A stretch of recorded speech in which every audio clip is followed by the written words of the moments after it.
bersyukur kehadirat Allah Subhanahu wa Ta'ala yang mana telah melimpahkan rahmat karunia serta hidayahnya kepada kita semua sehingga kita bisa berkumpul di ruangan ini dalam keadaan sehat walafiat.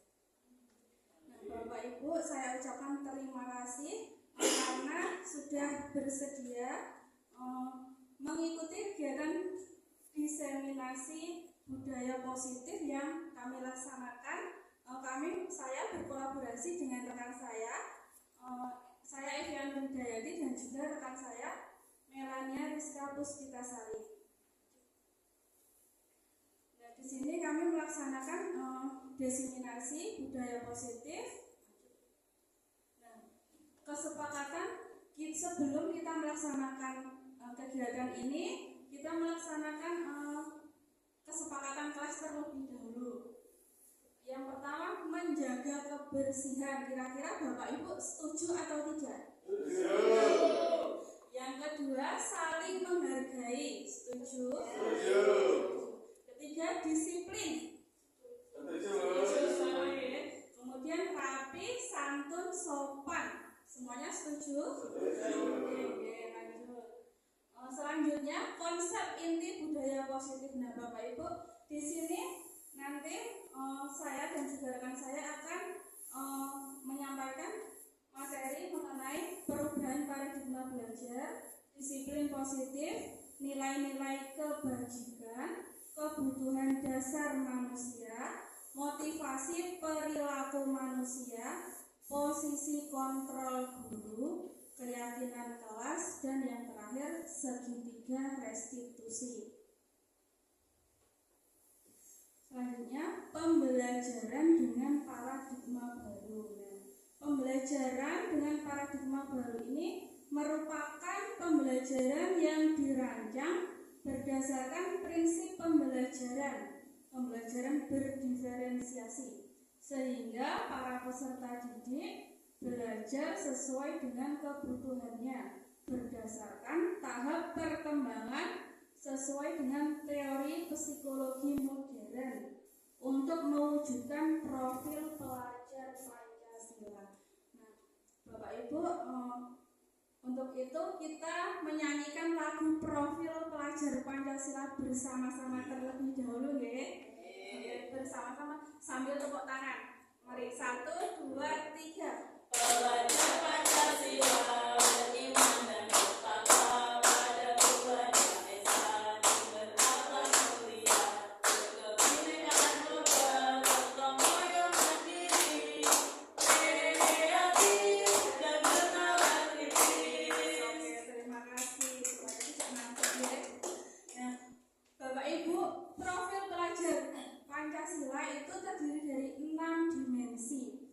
Ada beriman, bertakwa kepada Tuhan Yang Maha Esa dan berakhlak mulia, berkebinekaan global, bergotong royong, mandiri, kreatif, dan juga bernalar kritis. Nah, kira-kira Bapak Ibu, dari 6 karakter ini yang sudah menjadi kebiasaan di sekolah Bapak Ibu, yang mana nggih? Mungkin ada yang mau menyampaikan? Bu Eka, Ya, kebiasaan di sekolah kami biasanya itu sebelum masuk gerbang itu saling ya, salaman itu guru dengan murid, itu juga termasuk ya. Kemudian juga ada pembiasaan sholat zuhur bersama di sekolahan itu. terima kasih sekolahnya Bu Ika ternyata sudah melaksanakan kebiasaan positif. Mungkin ada yang lainnya lagi? Bu Ani. Di sekolah saya sudah diterapkan berakhlak itu setiap hari Senin sampai hari Kamis sholat zuhur bersama, hari Jumat itu berinfak. Terima kasih. Terima kasih. Ternyata di sekolah Bapak Ibu semuanya sudah melaksanakan ini ya, profil pelajar Pancasila. Selanjutnya Bapak Ibu, miskonsepsi tentang teori kontrol. Nah, yang pertama itu ilusi mengontrol murid. Nah, di sini maksudnya guru itu tidak dapat memaksa siswa untuk berbuat sesuatu. Nah, jika siswa tersebut memilih untuk tidak melakukannya, jadi guru tidak bisa memaksakan siswa. Kemudian ilusi bahwa semua penguatan itu positif dan bermanfaat. Nah, ini merupakan bentuk-bentuk kontrol untuk mempengaruhi siswa agar mengulangi suatu perilaku tertentu. Yang ketiga, ilusi bahwa kritik dan membuat rasa bersalah itu mampu menguatkan karakter. Maksudnya di sini menggunakan kritik dan rasa bersalah untuk mengontrol siswa itu membuat siswa menuju identitas yang gagal, karena secara tidak langsung mengajarkan mereka belajar untuk merasa buruk tentang dirinya sendiri. Yang terakhir, ilusi bahwa orang dewasa itu berhak memaksa. Nah, di sini maksudnya perilaku yang memaksa itu tidak efektif untuk jangka panjang dan bahkan itu dapat membentuk suatu permusuhan. Jadi siswa bisa dendam terhadap guru. Selanjutnya, mengubah paradigma stimulus respon ke pendekatan teori kontrol. Nah, yang sebelumnya itu kita berpikir realitas atau kebutuhan kita sama, kita ubah menjadi realitas atau kebutuhan kita itu berbeda. Selanjutnya, semua orang melihat yang sama. Nah, ini kita ubah menjadi setiap orang memiliki gambaran berbeda. Kemudian, yang sebelumnya kita mencoba mengubah orang agar berpandangan sama dengan kita. Ini kita ubah menjadi kita berusaha memahami pandangan orang lain tentang dunia. Perilaku buruk dilihat sebagai suatu kesalahan. Ini kita ubah menjadi semua perilaku itu memiliki tujuan. Orang lain bisa mengontrol saya. Nah, ini kita ubah. Hanya Anda yang bisa mengontrol diri Anda. Kemudian saya bisa mengontrol orang lain. Nah, kita ubah menjadi Anda tidak bisa mengontrol orang lain. Yang bisa mengontrol kita hanya diri kita sendiri. Kemudian pemaksaan ada pada saat bujukan gagal. Kita ubah menjadi kolaborasi dan konsensus menciptakan pilihan-pilihan baru. Terakhir, model berpikir menang atau kalah. Ini kita ubah menjadi model berpikir menang-menang, jadi tidak kalah. Nah, selanjutnya Bapak Ibu, disiplin positif. Nah, Bapak Ibu ada yang tahu apakah itu disiplin positif? Ada yang bisa menjawab? Monggo, terus itu. Menurut saya, disiplin positif adalah suatu cara atau metode yang dilakukan atau diterapkan untuk membentuk perilaku anak menjadi suatu kebiasaan yang terkait dengan hal-hal yang mengarah pada kebajikan atau nilai-nilai luhur. Terima kasih Bu Risto.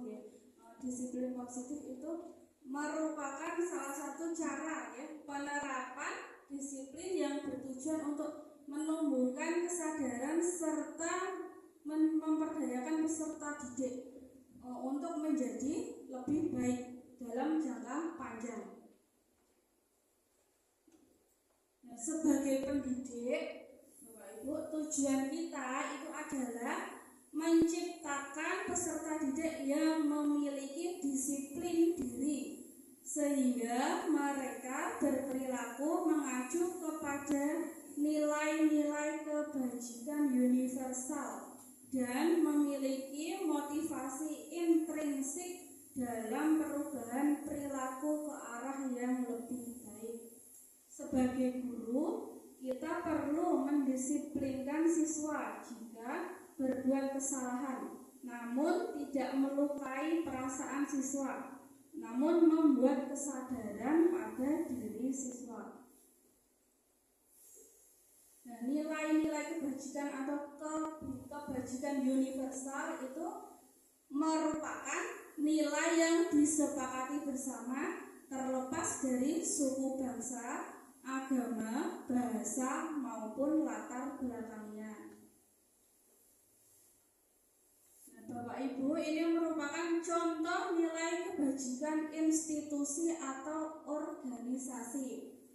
Yang pertama, profil pelajar Pancasila. Ini contohnya beriman dan bertakwa pada Tuhan Yang Maha Esa dan berakhlak mulia, berkebinekaan global, gotong royong, mandiri, kreatif, dan bernalar kritis. Yang kedua, contoh dari IBOP Primary Years Program.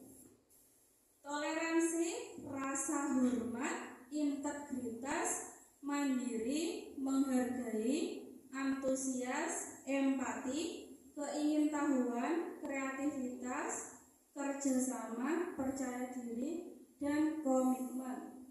Contoh yang ketiga itu keterampilan hidup atau life skill. Contohnya dapat dipercaya, lurus hati, pendengar yang aktif, tidak merendahkan orang lain, dan memberikan yang terbaik dari diri. Selanjutnya, kebutuhan dasar manusia. Nah, kebutuhan dasar manusia ini merupakan segala sesuatu yang kita lakukan untuk mendapatkan apa yang kita inginkan.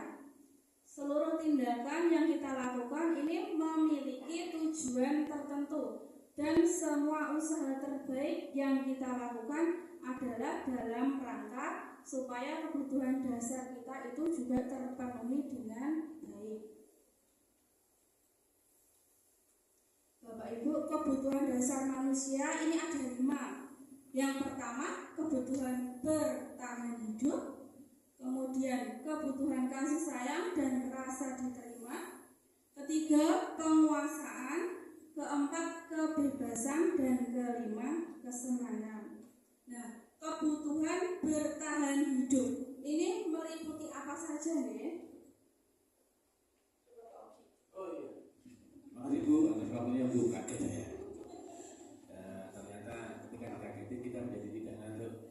Ya alhamdulillah, kebutuhan manusia bertahan hidup. Artinya apa? Kebutuhan itu jika tidak ada atau tidak terpenuhi, maka ada resiko yang berhubungan dengan hidup. Bukan berarti kok tidak ada kebutuhan hidup terus mati, tapi kualitas hidup yang dia lakukan itu menjadi berkurang. Contohnya kita lapar, berarti kita butuh makanan. Bukan berarti ketika kita lapar terus mati, enggak. Artinya ada kebutuhan yang harus segera diberikan untuk kita agar hidup itu terus bertahan. Demikian Ibu Pak Dr. Terima kasih Pak Oki, jawaban yang sangat bagus sekali. Kebutuhan bertahan hidup. Nah, itu intinya kita sebagai manusia itu sangat membutuhkan makanan, pakaian, tempat tinggal, keamanan, dan kesehatan. Kemudian yang kedua, kebutuhan kasih sayang dan rasa diterima. Ini meliputi apa saja nih?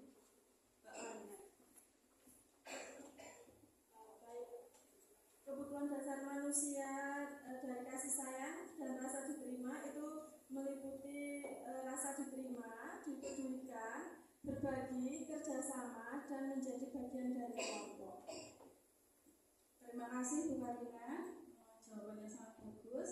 Kemudian untuk kebutuhan dasar penguasaan, nah ini meliputi apa saja ya, Bu Ani?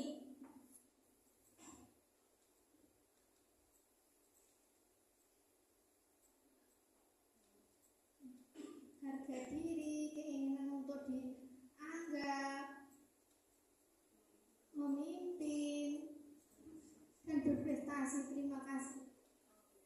Terima kasih Bu Ani. Itu tadi merupakan contoh dari kebutuhan dasar penguasaan. Kemudian yang ketiga, kebutuhan dasar kebebasan. Nah, ini meliputi mandiri, memiliki pilihan, mencoba hal baru, mampu mengendalikan diri. Nah, dan yang terakhir itu kebutuhan kesenangan. Nah, di sini meliputi bermain, humor, antusiasme, dan juga tertawa.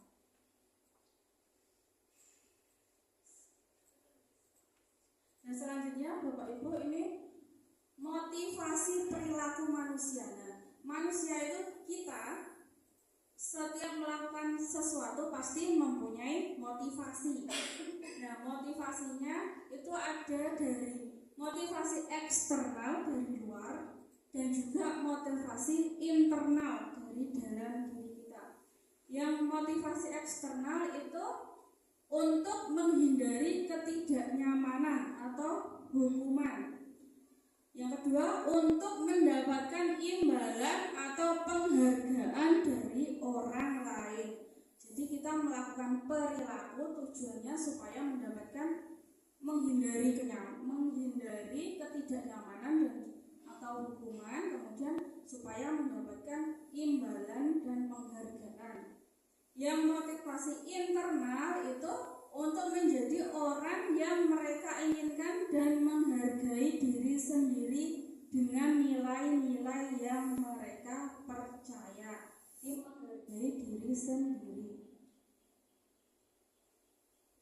Nah, Bapak Ibu, ini hukuman, konsekuensi, dan restitusi. Nah, ini ternyata ketiganya itu mempunyai perbedaan. Yang hukuman itu tidak terencana atau tiba-tiba. Murid tidak tahu apa yang akan terjadi atau tidak dilibatkan. Kemudian bersifat satu arah, berupa hukuman fisik atau psikis. Selanjutnya konsekuensi. Ciri-cirinya terencana atau disepakati sesuai peraturan. Murid tetap dibuat tidak nyaman. Kemudian sikap guru selalu memonitor murid. Yang restitusi, ciri-cirinya proses menciptakan kondisi bagi murid untuk memperbaiki kesalahan.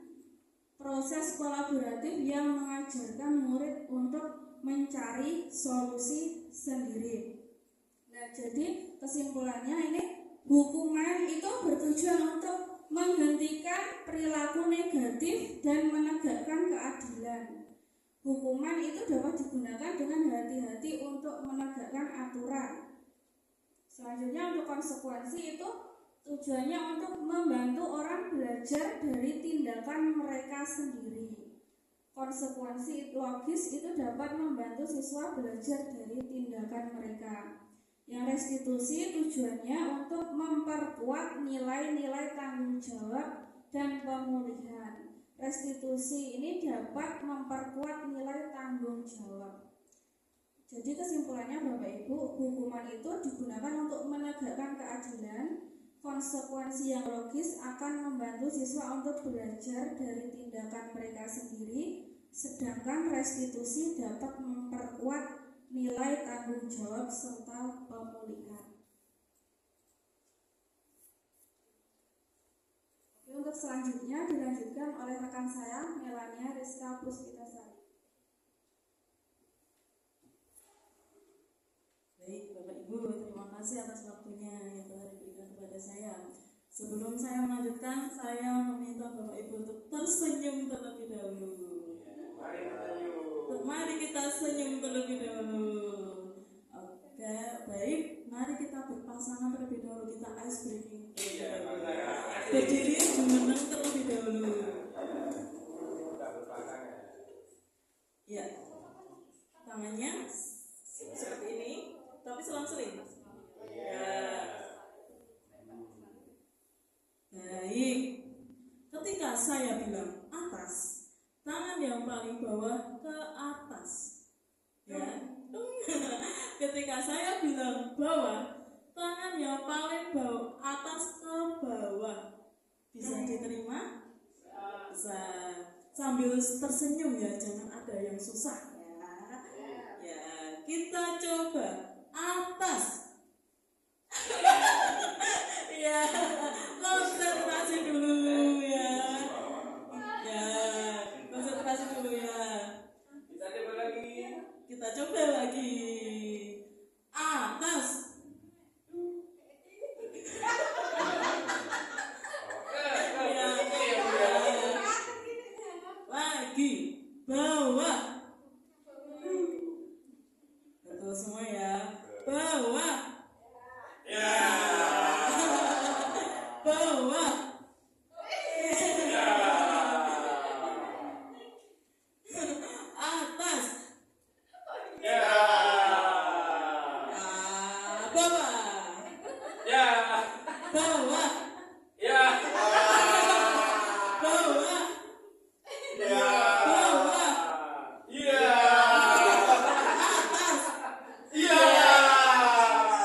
saya belajar materi ini, saya belum paham ya posisi kontrol. Setelah belajar, oh iya, saya pernah di posisi itu. Mungkin Bapak Ibu guru juga pernah di posisi itu. Yang pertama ada penghukum, pembuat merasa bersalah, teman, pemantau, dan juga manajer. Apakah itu semua? Mari kita lihat. Ya. Oke, kembali dulu ke slide yang tadi. Oke, penghukum. Penghukum di sini kira-kira arti dari kata penghukum itu sendiri apa? Iya. Ya, penghukum itu guru ketika melihat murid atau siswa yang melakukan kesalahan, maka guru itu langsung memposisikan diri, mengambil langkah, memanggil murid, dan memberikan hukuman atas apa yang dilakukan oleh murid. Jadi murid ketika bertemu dengan seorang guru yang demikian, maka murid biasanya akan cenderung untuk menghindar atau menghindari atau berbuat kesalahan tapi langsung pergi agar tidak terkena hukuman. Demikian Ibu. Terima kasih Bapak, jawaban yang sangat luar biasa sekali. Jadi penghukum ini bisa berupa hukuman fisik ya. Zaman dahulu kita bersekolah terlambat, lari, ya lari itu keliling lapangan 7 kali, ya. Menghormat bendera atau menulis saya terlambat sampai 200 kali, ya. Lalu membuat rasa bersalah. Membuat rasa bersalah itu dari kata itu dulu. Saya meminta Bapak Ibu membuat Bapak membuat rasa bersalah. Terima kasih waktu yang telah diberikan kepada saya. Saya mencoba memberikan sesuatu dari pertanyaan pendidikan tadi, membuat merasa bersalah. Kita sebagai seorang pendidik, sebelum kita belajar tentang ini semuanya pasti merasakan, ya.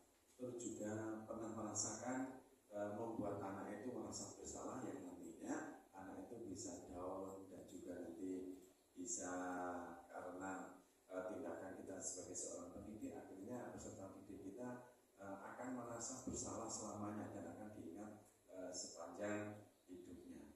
Membuat merasa bersalah, misalnya saya mengatakan nih, kamu kok Dik, kemarin tidak masuk, kamu tidak menjadi siswa yang baik ya kok tidak masuk, gitu. Seperti itu Bu, terima kasih. Ya, tadi jawaban yang sangat luar biasa. Tadi penghukum tadi biasanya fisik, ya. Biasanya perkataannya seperti apa ya Bapak Ibu kira-kira? Bu Hani kalau sebagai penghukum itu biasanya perkataannya Bapak Ibu guru seperti apa? Terima kasih. Sebagai penghukum,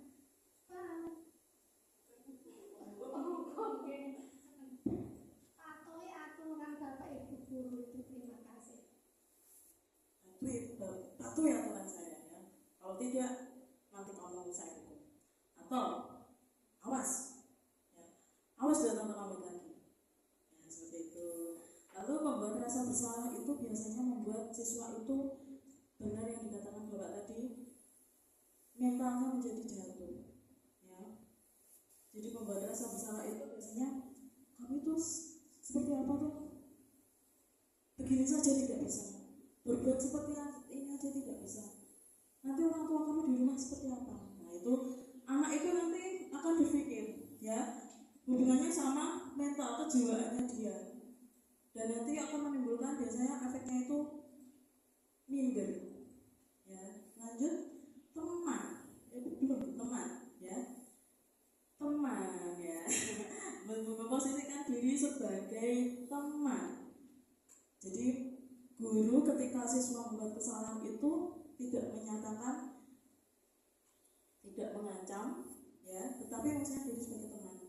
Ayo kamu bisa, ya. Atau mungkin ada pendapat lain, Bu?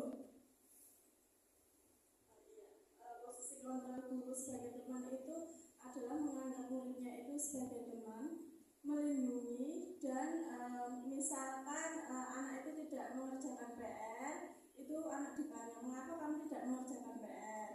Baiklah, besok jangan diulang lagi ya, hari ini tidak apa-apa, tapi besok jangan diulang lagi. Betul sekali jawaban Ibu. Jadi posisi teman itu, ayo dong ikuti aturan di sekolah ini. Kamu tidak kasihan apa sama ibu?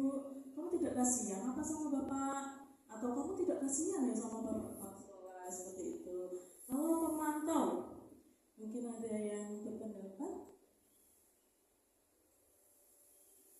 Pemantau? Ada Ibu Ika? Terima kasih atas pertanyaan. Pemantau itu kita lebih melihat perkembangan dari peserta didik ya. Jadi kita juga memantau mereka apakah ada perubahan perilaku seperti itu. Terima kasih. Betul sekali jawabannya. Lalu kita ke manajer. Posisi inilah yang kita harapkan sebagai guru. Karena di posisi manajer ini kita menggali alasan siswa. Kenapa siswa berbuat seperti itu? Setelah itu kita mengajak siswa untuk berpikir, kalau kamu berbuat seperti ini, itu konsekuensinya apa, akibatnya apa, dan menghubungkan dengan keyakinan kelas. Saya dilanjutkan. Nah ini contoh perkataan yang digunakan oleh 5 posisi kontrol tadi. Kasusnya siswa datang terlambat pada saat pembelajaran. Lanjut dulu. Penghukum. Siswa datang terlambat. Lari lapangan 10 kali. Aduh, 10 kali jam segini ya. Lalu pembuat rasa bersalah. Kamu itu telat terus. Harus berapa kali bapak nasihati kamu? Kamu mengecewakan bapak ya. Teman, ayo dong tertib. Tolong bantu ibu sekali saja. Ya sudah, tidak apa-apa, lain kali jangan berbuat seperti ini lagi ya. Ini agak tidak memberikan efek jerah ke siswa dan tidak menimbulkan kesadaran internal ya. Pemantau, kamu terlambat lagi, kamu tahu konsekuensinya. Besok pagi alarm bangun tidur dipasang ya. Lalu manajer, apakah kamu tahu kesalahanmu? Kira-kira bagaimana kamu memperbaiki kesalahanmu? Nah ini kita menggali motivasi intrinsik yang ada pada diri siswa. Oke, baik. Kita coba, ada kalimat seperti ini. Saya minta pendapatnya lagi, Bu Ani. Terima kasih. Posisi kontra, apakah aku patuhi aturan saya atau awas penghukum? Iya, menurut Bu Ani itu penghukum. Kenapa ya kita menghukum? Ya, atau awas? Kata awas itu berarti nanti ada perbuatan lain. Ya, ada perbuatan lain dari kesalahan yang dilakukan. Misalnya membersihkan toilet, menulis tadi, atau lari. Ya, kita lihat jawabannya. Betul, penghukum. Kita beri tepuk tangan buat Bu Ani. Yang kedua, siapa ya? Bapak Ibu ada yang mau menunjuk tangan? Monggo Ibu. Dari contoh kalimat, gimana coba kalau orang tua kamu tahu kamu berbuat begini? Menurut saya posisi kontrol sebagai guru di situ adalah membuat murid itu merasa bersalah. Betul. Kita lihat jawabannya. Wah, betul sekali. Di sini luar biasa Bapak Ibu gurunya, ya. Sekolah kita Bapak Ibu gurunya luar biasa. Diharapkan nanti siswanya juga luar biasa. Iya, ada lagi. Siapa yang mau menunjukkan diri, mengutarakan pendapat? Tidak ada yang benar maupun tidak ada yang salah. Monggo Bu Ika. Dari posisi kontrol apakah aku? Ayo bantulah demi bapak ya. Itu posisi kontrol teman. Coba kita lihat lagi. Betul sekali teman ya. Ayo bantulah demi bapak ya. Kok seakan-akan antara guru dan siswa tidak ada sekatnya ya. Seharusnya guru itu memposisikan diri sebagai among, sebagai orang perwakilan orang tua di sekolah ya. Lanjut. Nah ini siapa? Pak Tugime. Oke. Sanksi atau konsekuensinya apa? Coba dari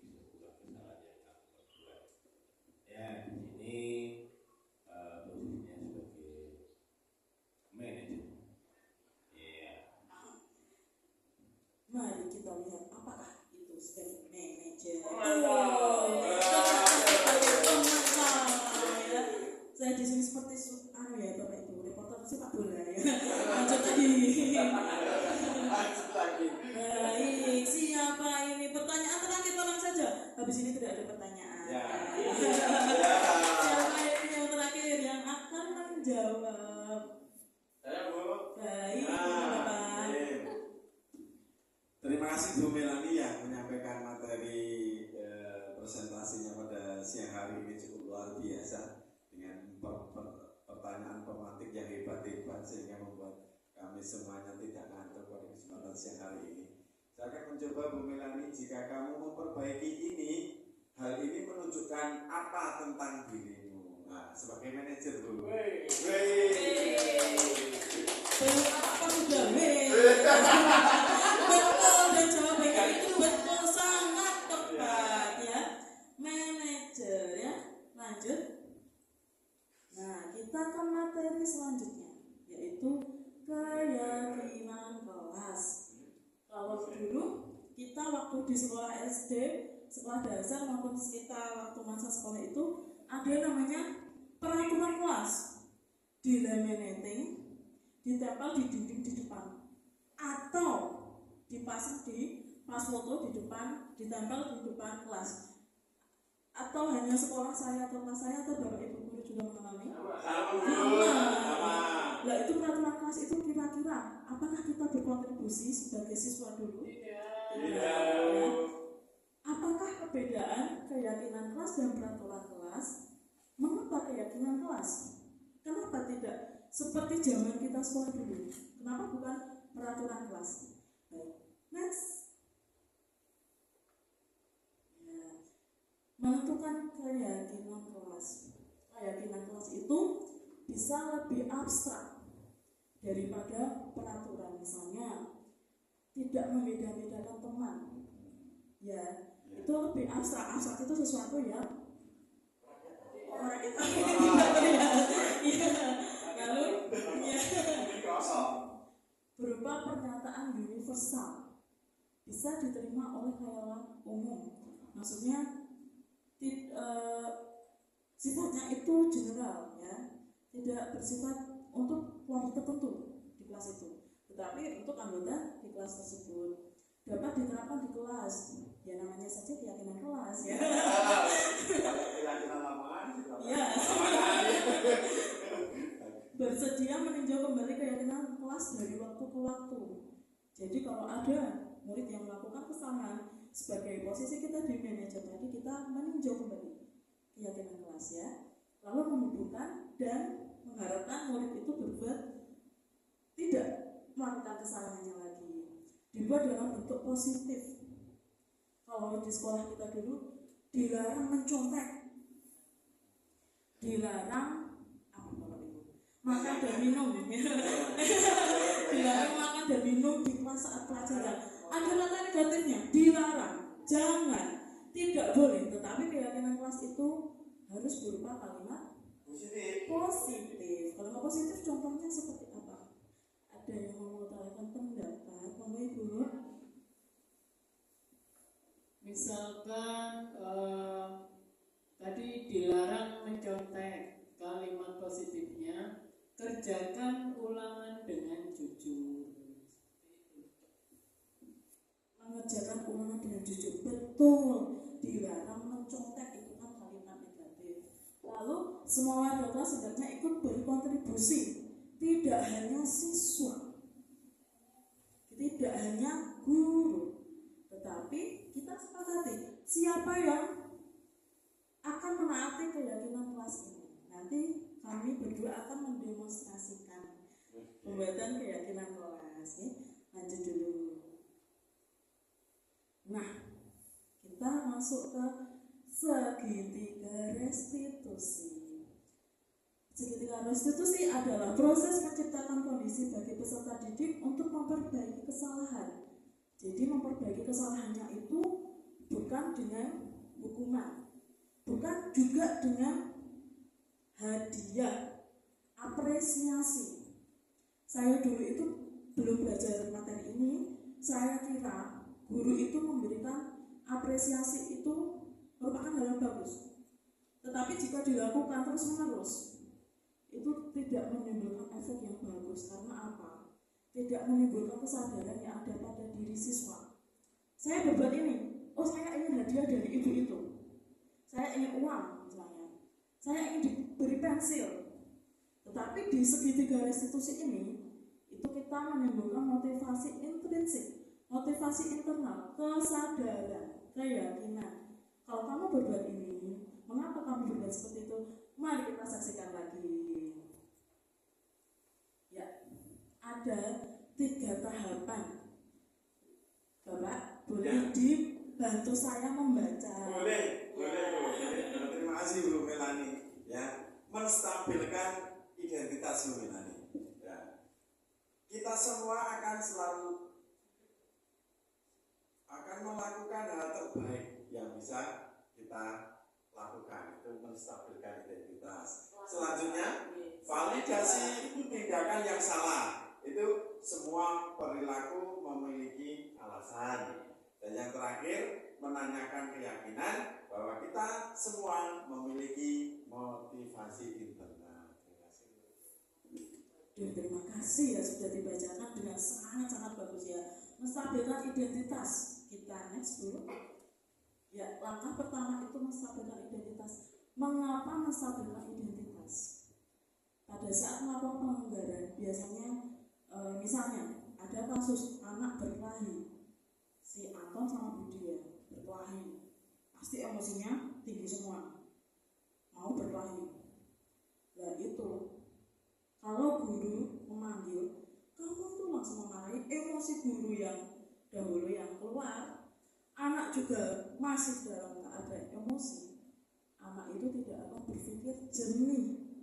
Nah, dengan stabilkan identitas ini, kita meredam, ya kita berusaha meredam emosi anak dulu, ya.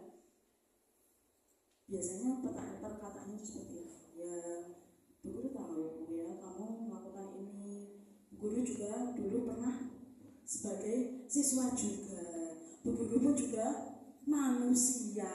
Kalau manusia pasti melakukan salah, ya.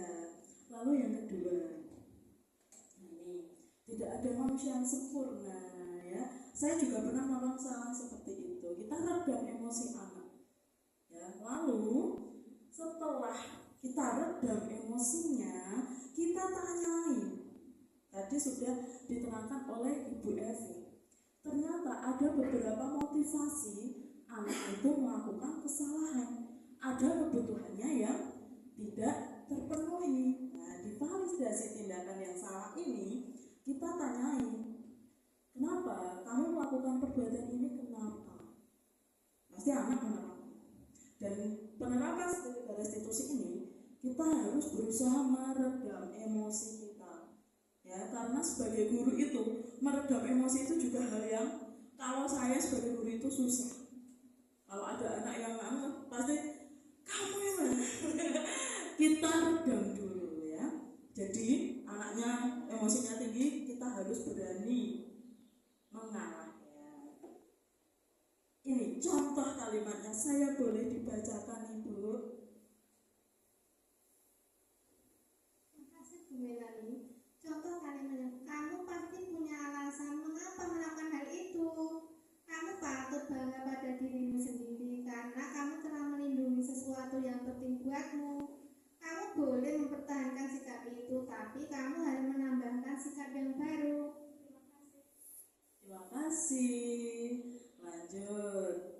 Langkah ketiga itu menanyakan keyakinan. Seperti yang sudah saya terangkan tadi, menanyakan keyakinan yang sudah kita sepakati, ya. Sudah kita sepakati, bukan kita buat. Sepakati antara guru dan siswa, ya. Lanjut dulu. Nah, ini apa yang kita percaya sebagai kelas atau keluarga? Kita percaya apa? Aturannya di sini kayak aturan lagi, ya. Keyakinan kelas di sini tertulis seperti apa? Dulu kita sudah menyusunnya loh, ya. Kalau kamu berbuat seperti ini, konsekuensinya apa? Ya, inilah apa tadi langkah yang ketiga. Baik, kita sudah menyelesaikan materi hari ini. Saatnya kita berrefleksi dan tanya jawab. Yang pertama dulu, pertanyaannya. Nanti mic-nya minta tolong diputar, ya. Pertanyaan pertama, tidak berpikir berat, tenang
kasih.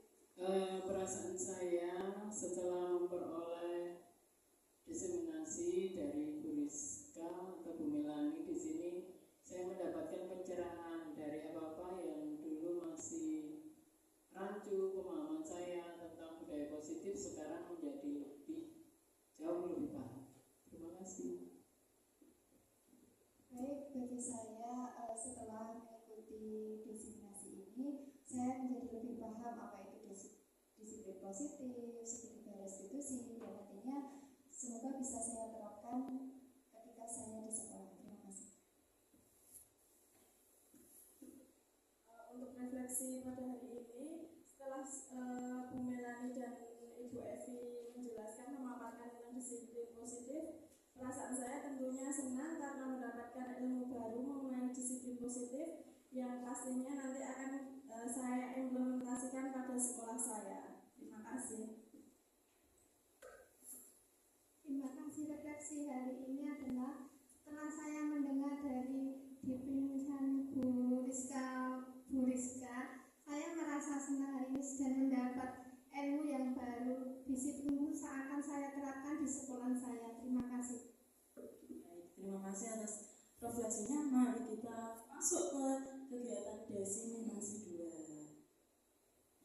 Berbagi praktik baik segitiga restitusi dan keyakinan. Kelas ini kami berdua sudah mencoba mempraktikkan segitiga restitusi. Kami bagi menjadi 2 kasus dan pembuat segitiga restitusinya saya dan juga Bu Evi.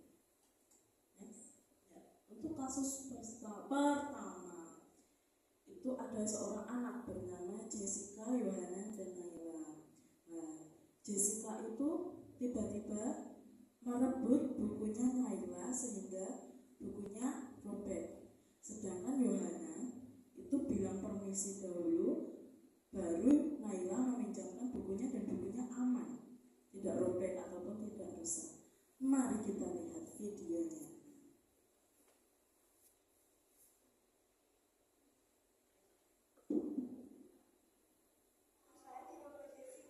Apakah benar Jessica? Gimana kronologinya kok bisa kesobek bukunya? Jadi gini Bu, saya pinjam punya Naila, saya pegang terus sama Jessica dirobek. Sebenarnya saya nggak dirobek, cuma pinjam. Oh, jadi seperti itu kronologinya. Sebagai manusia, terutama sebagai siswa, guru dulu juga sebagai siswa, tidak ujuk-ujuk menjadi guru ya. Sebagai siswa, guru pun juga pernah melakukan kesalahan yang sama. Bu Rizka tidak sengaja juga merobek buku temannya Bu Rizka, ya. Sebagai manusia, terutama kita tidak luput dari salah, ya. Nah, kenapa kesalahan itu bisa terjadi? Ya, mari kita lihat coba. Tadi bukunya Naila dipinjam sama Yohana, kok tidak robek ya? Tapi setelah dipinjam Jessica kok jadi robek? Yohana pinjamnya gimana? Pinjamnya pakai permisi Bu. Kalau pinjamnya pakai permisi itu kan tidak rusak, ya. Berarti Jessica tadi pinjam ke Yohana, pinjam bukunya Naila ke Yohana pakai permisi tidak? Nah, kalau pinjamnya pakai permisi itu kan lebih sopan, dan yang dipinjami itu lebih siap sehingga bukunya bisa dikasihkan. Jessica tidak apa-apa melakukan kesalahan. Untuk selanjutnya harus pakai apa untuk meminjam buku? Harus pakai kata permisi. Iya. Kalau Jessica sanggup tidak melakukan kata permisi itu, karena bukunya sudah robek, Jessica minta maaf ke Naila ya, karena bukunya itu bukunya Naila.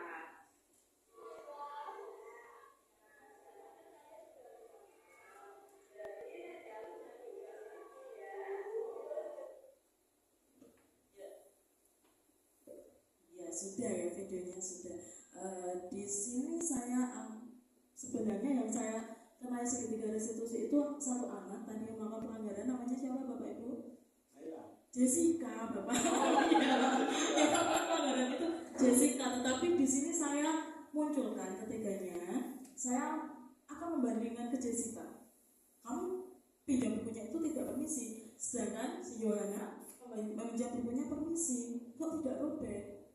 Ya, lalu saya ajak berpikir Jessica-nya tadi. Saya rasa itu tadi sudah memenuhi tahapan-tahapan segitiga restitusi. Mari kita lihat kasus yang lain.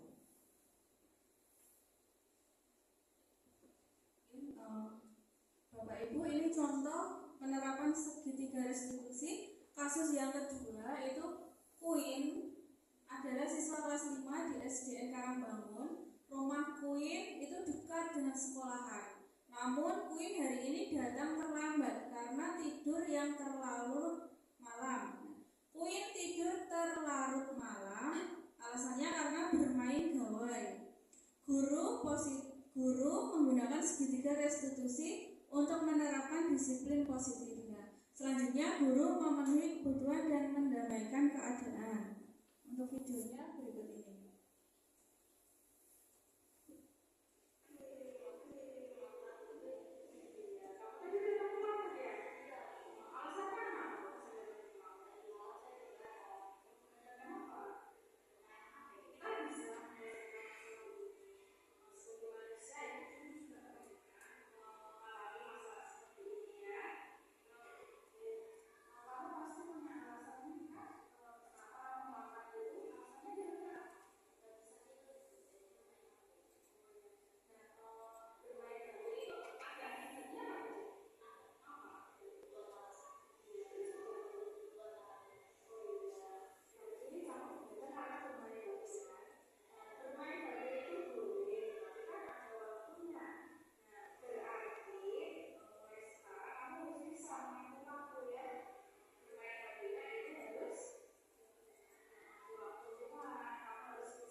Bapak Ibu, itu tadi contoh penerapan kasus restitusi yang kami laksanakan. Nah, nanti mungkin Bapak Ibu juga bisa melaksanakan segitiga restitusi ini dalam memecahkan permasalahan yang terjadi pada murid Bapak Ibu semua ya. Untuk selanjutnya Bapak Ibu, nah ini merupakan contoh penerapan penyusunan keyakinan kelas. Kemarin kita melakukan kolaborasi menyusun keyakinan kelas bersama.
Bapak Ibu, itu tadi contoh penerapan pembuatan keyakinan kelas di kelas kami.